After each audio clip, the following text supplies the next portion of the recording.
Now, your most accurate forecast from the First Coast News Weather Team, sponsored by AC Designs.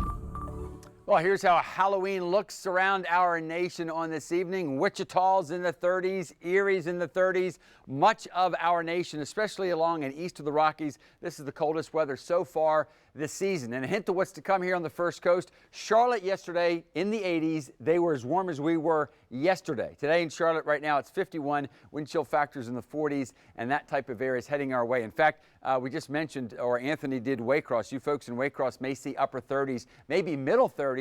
That'll be on Thursday morning. It's overnight tonight.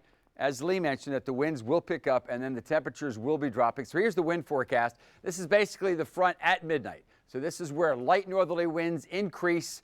The more dramatic the color, the higher the winds from offshore of the Carolina coastline and Savannah on down to the Gulf of Mexico. And then it's after midnight that at least along the coastline the winds will pick up. These are gale force winds, which is why now gale warnings are up along the coast. Inland areas, you're going to feel those winds once the sun comes up on Wednesday, and the temperatures will go the other way. So here comes the front. Here comes strong high pressure. And we'll have gusty northerly winds tomorrow. They'll become more northeasterly on Thursday, which is why on Thursday, although the front's coming through dry tonight, by Thursday those winds off the ocean will begin to bring in some moisture, and that moisture might translate to some showers by Friday. Now, for those of you that maybe aren't excited about the chillier weather on the way, remember, every degree that is knocked out of the sea surface temperatures or even deeper, and they're still warm. Those temperatures are still 77 here.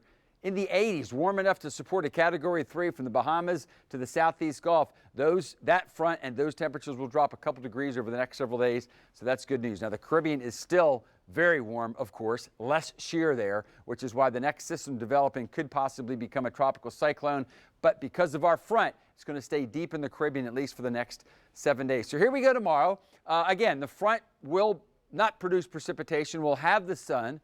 We'll have a high of 62, which no doubt about it, I think many of us will just going to feel invigorating. But remember, for the last 2 weeks now, we've had highs of at least 80, if not into the 80s. So you combine the wind tomorrow with the temperature, and during the afternoon, it's probably going to feel 30 degrees cooler than it has for the last 2 weeks. The gale warnings are up along the coast. I suspect not too many will be hopping in the ocean, but the ocean is going to be like a river because of those strong winds, which occasionally will gust to 40, and therefore that surface temperature, sea surface temperature of 77 will be dropping. On Thursday, still windy, not as gusty. Some clouds blowing in later in the day, but still have a decent amount of sunshine. That's actually going to be the coldest morning as far as actually the thermometer. So officially 44, but as I mentioned, you folks from the Okefenokee on off to the Swanee, you may start off the morning in the middle and upper 30s, afternoon high of 64 degrees. On Friday, that moisture increasing enough so that there'll at least be some coastal showers out there. Still breezy, not as windy,